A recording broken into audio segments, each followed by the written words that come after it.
happening? What's popping? What's going on, everyone? Welcome back to another great episode of Simone with the Sports. I'm Simone, bring you guys the daily sports talk. So if you're new here, if you're old here, you haven't subscribed to the channel yet, what is you doing? Go ahead and like this video. Go ahead and leave a comment and go ahead and subscribe to the channel. Also, make sure you check the link in my description box down below to buy me a coffee to help fuel the channel. Shout out to everyone who's bought me a coffee so far, keeping me so energized and ready to go. Also, there's a link in my description box to subscribe to our podcast, Tough Calls, where me and Dylan have some of your favorite sports analysts, some of your favorite former and current athletes chop it up with us on the pod. So go check that out down below. Guys, we got a lot to talk about today. I don't know where to get to first, but first let's talk about the Sixers, I guess. So guys, the Sixers, Kyle Lowry, we discussed it before on my channel. Could Kyle Lowry come home to Philly? Could he come home and be a Sixers, retire as a Sixer? Now, Keith Pompey, shout outs to my guy Keith, Sixers insider for the Philadelphia Inquirer, did report that sources say Kyle Lowry is interested in coming to the Sixers. Okay, but there's other teams that's interested in Kyle Lowry as well, and that includes the Clippers and the Heat. Dang, if the Clippers got Kyle Lowry, whew, nasty. Plus, if the Heat got Kyle Lowry, we all know Kyle Lowry would be a big boost to any of these teams, but the Sixers aren't obviously the only team that's interested in Kyle. But we also got to take in the fact, you know, he's a home, we the home team. You know what I'm saying? Who won't want to retire with their home team? But a little nugget that I forgot about that was mentioned was that, of course, Daryl Morey says he likes Lowry, but Daryl Morey traded Lowry to the Raptors in 2012 for Gary Forbes. So Lowry, I doubt Lowry's like being petty, like, dang, you traded me back in the day. It was just business. Now we want you back to help us win. The only thing is that reports say that the Raptors, they want a heck of a lot, of course, for Kyle Lowry. Of course, you know, NBA champion, all-star, floor general, a guy who gets it done on both ends of the court, certified leader. Hashtag certified leader boy. Like certified lover boy, but certified leader. So the thing that's got me shook to my core is the fact that the Raptors want picks. The report said picks with an S, y'all, not a pick. They said picks with an S. Picks plus young players, which would mean Tyrese and or Matisse, the Aces. Tyrese and Matisse. That means and or Tyrese or Matisse gotta go. We know how that defense has been stout lately from Matisse.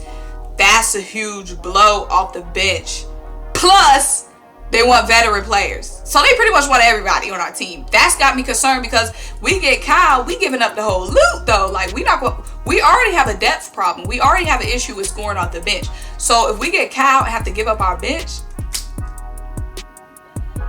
that's scary. Like, would adding Kyle be enough? Would Kyle's addition make up for all that we have to give off the bench? And I don't know if they said they want young players and a veteran. Tobias is obviously considered a veteran. So, because I know the first thought when I was like veteran, I was like Mike Scott, Dwight Howard. But obviously Tobias is considered a veteran. If we have to trade Tobias, y'all, who do we have to play the four reliably behind Tobias?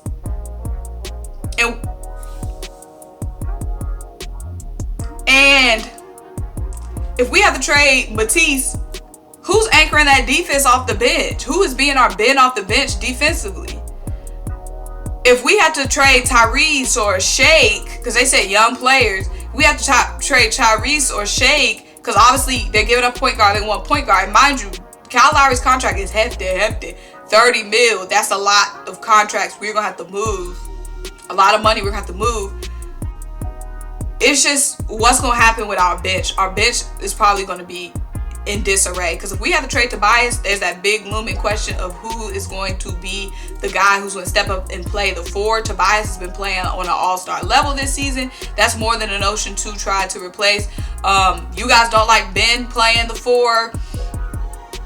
Rightfully so. I mean, Ben has been extremely aggressive, penetrating and going to the hole. And, but Another question is, we got 3 problems.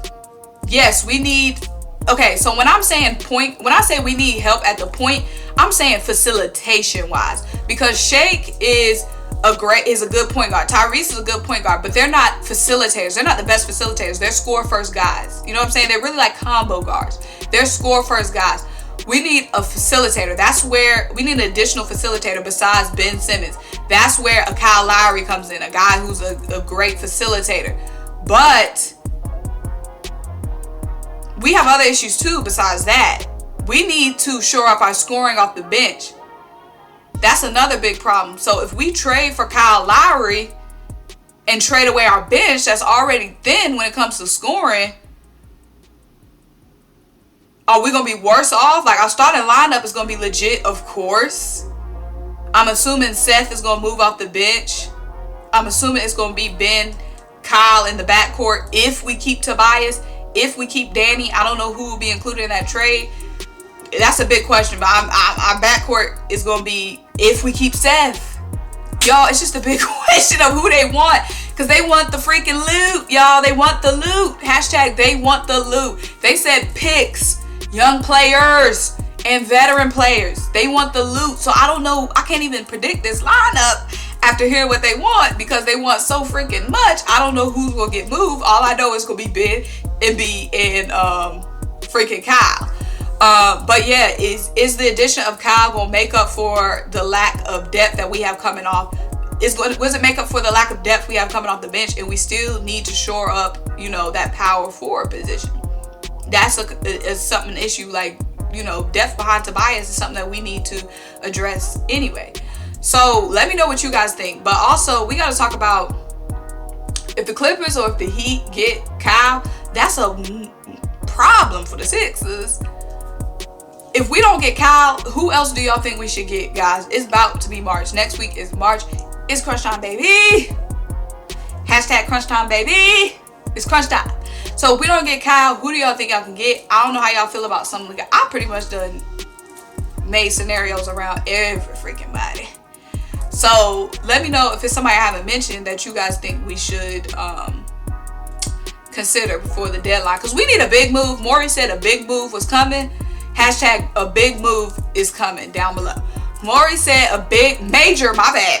Let me put some respect on his words. He said a major move was coming. Hashtag major move coming. He said a major move was coming, and we need a major move to be a championship team. Keep it a buck while Tobias is playing great. If we keep Tobias in a trade, who knows? But while Ben is playing extremely well, while Joel is playing extremely well, you know, you got to strike while the iron's hot. You don't wait till that iron to cool off. So, who is a major move y'all think we can make? Because when I tell y'all my major move ideas, it's a bunch of So let me know what you guys think. Also, be on the lookout for some more vlogs from me. I'm pretty sure I'm gonna post a vlog tomorrow just to give you guys some more behind the scenes of what I do for my job, for my work out in these streets, making a name for myself. You know what I'm saying? As a sports, well, my long-term goal is to be an analyst, but right now I'm considered just a journalist or reporter. So I'm gonna give you guys some behind the scenes of my sports reporting, what it's like out in the field with me. I'm gonna give you guys some more vlogs, so check that out. Also, the ACC tournament's coming up. The Elite 11 is coming up. The Elite 11 is where the top high school guys, the top high school quarterbacks compete. So, you know, maybe a future Eagle or whatever. So I'm gonna give you guys some behind the scenes vlogs. Also, it's going to be some vlogs on the Elite 11. The Elite 11 is the high school, the top high school recruits, basically their combine. A lot of, you know, LSU commit, not LSU commits, a lot of SEC commits, a lot of ACC commits, a lot of guys who are be playing, you know, probably for the Eagles in the future, a lot of guys who are, you know, top of their class, and pretty much all of them are committed, but some of them aren't. So some behind the scenes look of that, and also some ACC tournament, of course. So that's kind of like the big stuff that I got coming up. Also, basketball season, the travel basketball season starts in March, and your girl gonna be doing play-by-play broadcasting. So I'm gonna give you guys some behind the scenes of me doing play-by-play. It's gonna be my first time doing play-by-play. My long-term goal is to be like a color analyst, or you know, dabble in play-by-play, but be a broadcaster during the games. So it's my first time getting experience broadcasting, doing play-by-play.